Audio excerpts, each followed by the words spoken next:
warahmatullahi wabarakatuh. Bu Lastri, Waalaikumsalam.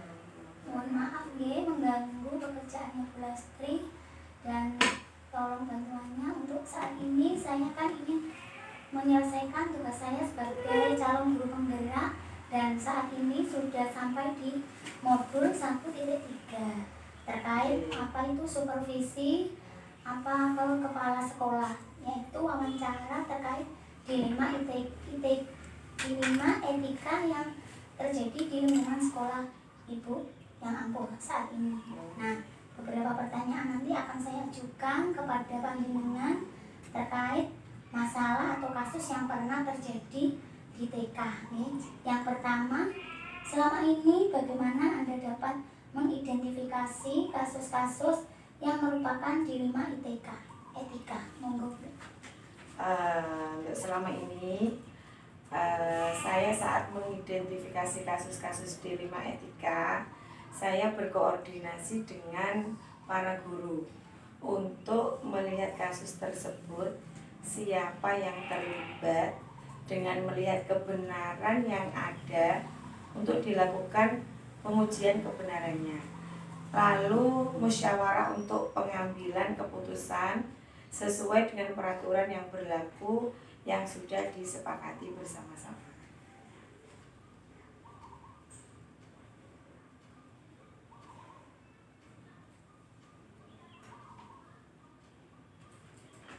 Terus pertanyaan selanjutnya, bagaimana Anda menjalankan pengambilan keputusan di sekolah Anda, terutama untuk kasus-kasus di mana ada dua kepentingan yang sama-sama benar atau sama-sama mengandung nilai kebajikan, Bu?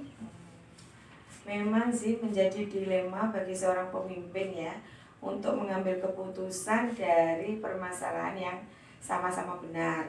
Tetapi saya tetap berpegang teguh pada peraturan yang sudah disepakati bersama. Tetapi juga melihat nilai-nilai kebaikan dan bermanfaat bagi banyak orang.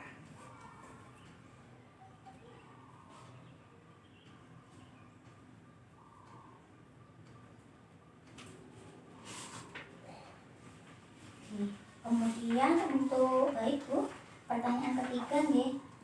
Dari hal tersebut kan pasti ada langkah-langkah atau prosedur nih. Seperti apa yang biasa panjenengan lakukan selama ini? Sebelum mengambil keputusan dari suatu permasalahan yang ada dengan mencari fakta dan pemanggilan yang bersangkutan, koordinasi dengan pihak terkait, berkomunikasi bersama staf serta guru yang bersangkutan untuk menyelesaikan permasalahan yang ada. Berarti tetap berkoordinasi dengan kalangan yang terkait di lembaga panjenengan. Itu wajib kami lakukan karena kami tidak bisa memutuskan permasalahan sendiri tanpa koordinasi. Pertanyaan keempat, Bu, hal-hal apa yang selama ini Anda anggap efektif dalam pengambilan keputusan pada kasus-kasus dilema etika tersebut? Adapun hal-hal yang menurut saya efektif, bahwa keputusan yang saya ambil adalah melakukan konferensi internal dengan guru yang lain. Berarti apakah Anda maksudnya hanya guru saja, apa dengan pihak-pihak wali murid apa tidak? Di sini selain guru ada pihak dari komite, juga dari yayasan. Selalu kita berkoordinasi dengan mereka-mereka karena mereka juga termasuk partner kerja kita di lembaga TK ini. Pertanyaan selanjutnya nih, Bu, hal-hal apa saja yang selama ini merupakan tantangan dalam pengambilan keputusan pada kasus-kasus dilema etika? Tantangan saya dalam pengambilan keputusan terkait dengan kebijakan yang berkaitan dengan anak-anak pejabat sehingga kedepannya memiliki dampak pada kebajikan sekolah, pada kebijakan sekolah terkait dengan turut campurnya pihak-pihak lain, yaitu seperti pengacara dan lain-lain. Berarti wali murid di sini juga ada ya, Bu? Ada. Yang orang tuanya pengacara. Tapi mayoritas untuk wali murid di sini? Mayoritasnya wira swasta. Wira swasta nih. Terus untuk pertanyaan ke-6, Bu, apakah panjenengan memiliki sebuah tata kala atau jadwal tertentu dalam sebuah penyelesaian kasus dilema etika? Apakah Anda langsung menyelesaikan di tempat atau memiliki jadwal untuk menyelesaikannya atau melalui prosedur untuk melakukan tersebut? Karena kasus itu munculnya tidak rutin sehingga tidak ada jadwal khusus, Bima. Untuk penyelesaian kasus dilema etika tergantung ringan beratnya kasus. Jika kasus itu ringan, maka bisa diselesaikan secara langsung saat itu juga. Tetapi jika permasalahannya itu berat sehingga memerlukan penanganan melalui tahapan-tahapan yang berlaku, yaitu dengan meninjau fakta dan lain-lain, berkomunikasi dengan semua pihak, yaitu dari ada wali murid, ada komite dan yayasan, yaitu dengan murid lalu berkoordinasi dan bermusyawarah dengan tim untuk mengambil keputusan yang terbaik untuk semua. Untuk di TK sini kasus mungkin yang menyangkut dengan Bapak pengacara pernah nggak, Bu? Untuk selama ini belum pernah sih, ya, cuma paling berat itu ya kita selesaikan dengan pengurus saja. Gitu aja. Pertanyaan selanjutnya, Bu, adakah seseorang atau faktor-faktor apa yang selama ini mempermudah atau membantu Anda dalam pengambilan keputusan terkait kasus-kasus dilema etika tersebut? Faktor-faktor yang mempermudah saya dalam pengambilan keputusan adalah koordinasi yang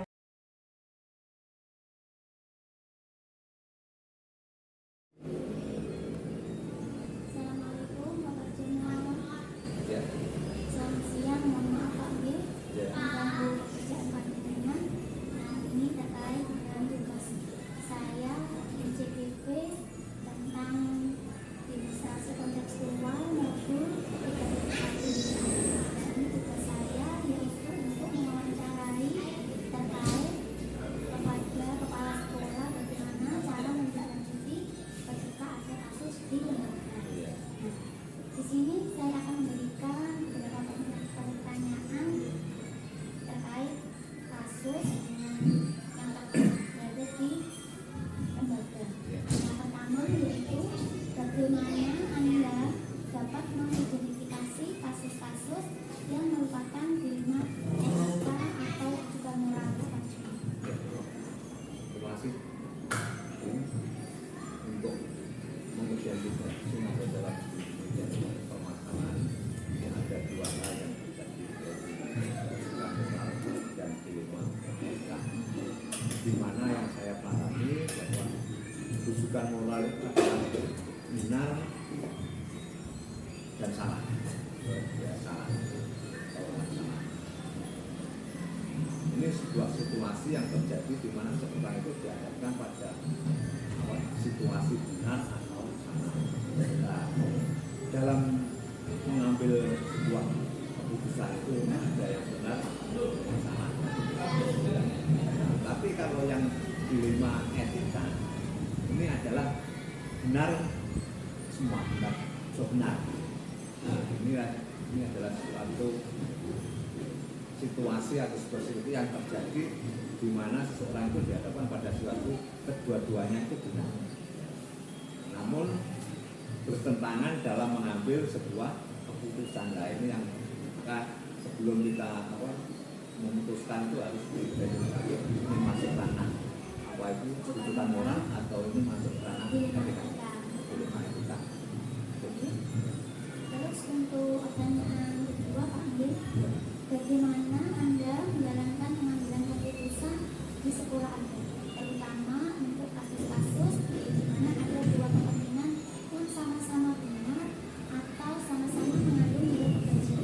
Nah, ini memang sebagai pemimpin memang dihadapkan dalam situasi untuk mengambil keputusan apabila ada permasalahan. Tentunya kita harus mengidentifikasi masalah tersebut dahulu. Apakah kasus tersebut berada di ranah rujukan moral atau di ranah dilema etika.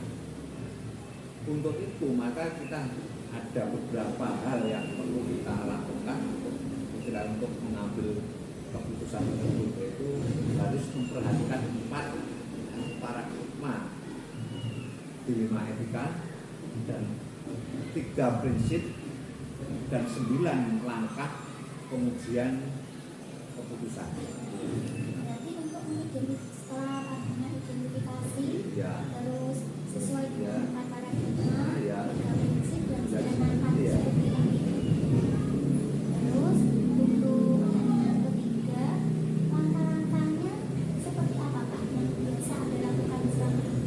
Untuk langkah-langkahnya prosedur atau prosedur itu adalah yang pertama yang saya lakukan adalah dengan mengidentifikasi permasalahan yang ada, kemudian saya mengenali nilai apa yang bertentangan dalam situasi itu. Setelah itu saya menentukan siapa yang terlibat. Dalam hal ini sering kali saya melibatkan guru ini sebagai alat untuk mengumpulkan fakta. Kemudian saya akan melakukan pengujian benar atau salah. Terus ada ini juga mengenakan wali murid. Terus siswa itu sendiri yang terlibat. Ini juga melaksanakan 3 yang dinamakan dengan 3 prinsip resolusi.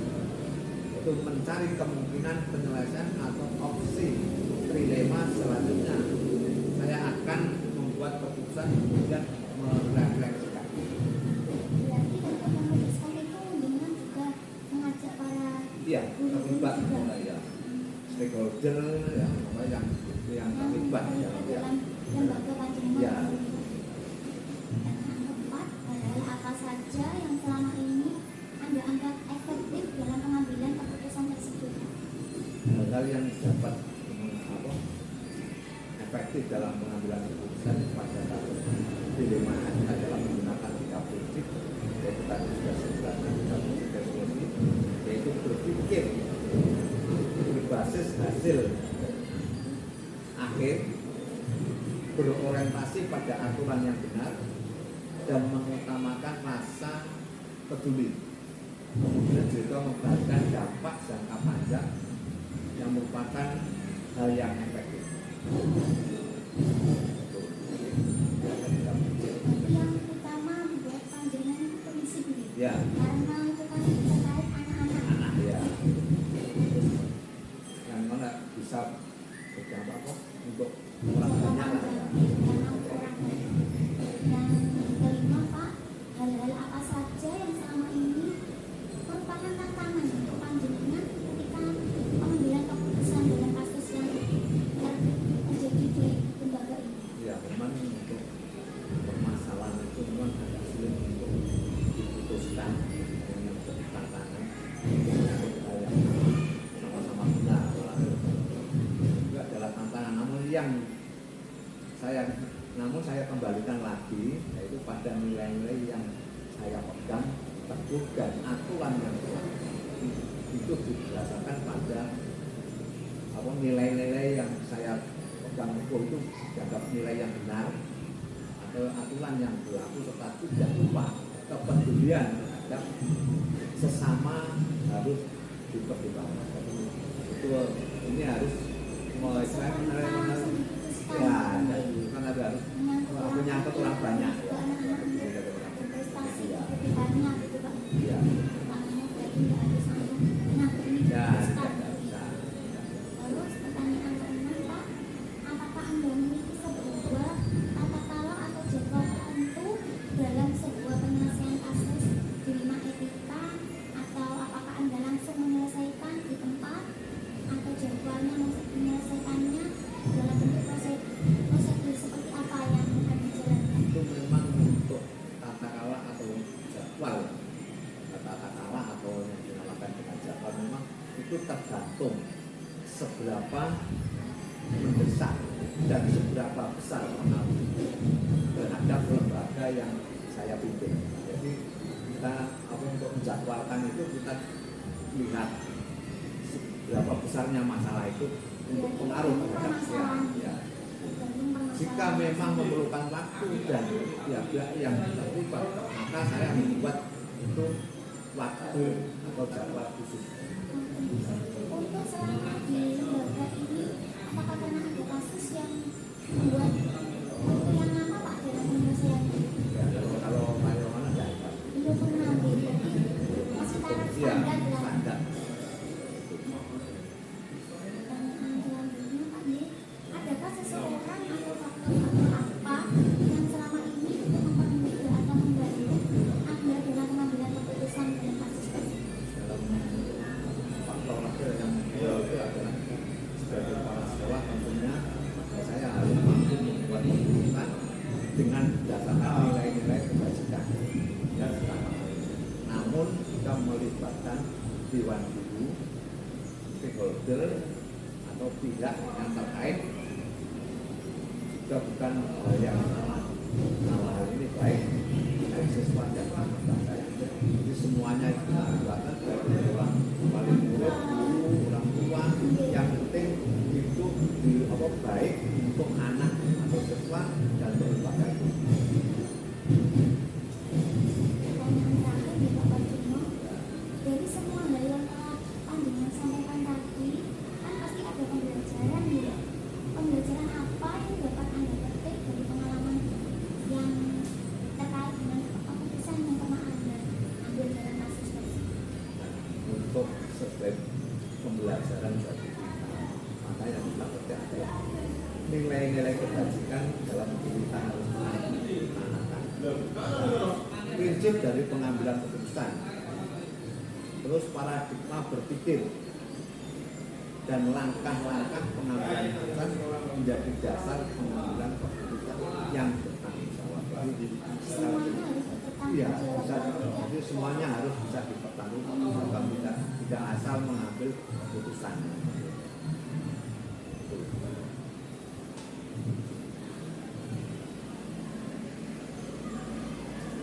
Untuk selama kasus, untuk pengambilan kasus itu adakah pihak-pihak yang tidak setuju dengan keputusan Panjenengan Pak? Iya, memang itu kan kalau ada masalah itu memang ada tidak. Kalau semua keputusan itu semua harus setuju saja. Yang penting kita ambil suara terbanyak, ya itu ya. Jadi Karena itu menyangkut orang banyak. banyak karena ini keputusan tidak untuk kepentingan pemimpin sendiri, tapi untuk kepentingan anak, kepentingan orang banyak, wali murid termasuk kan. Jadi kalau misalkan yang tidak setuju hanya 1-2 orang kan tetap kita laksanakan keputusan. Berarti Panjenengan tetap menampung semua Iya, pendapat iya, kita. jadi tidak boleh mengambil keputusan. Kok misalkan keputusan itu banyak yang tidak setuju, jadi kita tidak bisa kita teruskan. Nah, kita harus mengambil keputusan yang terbaik.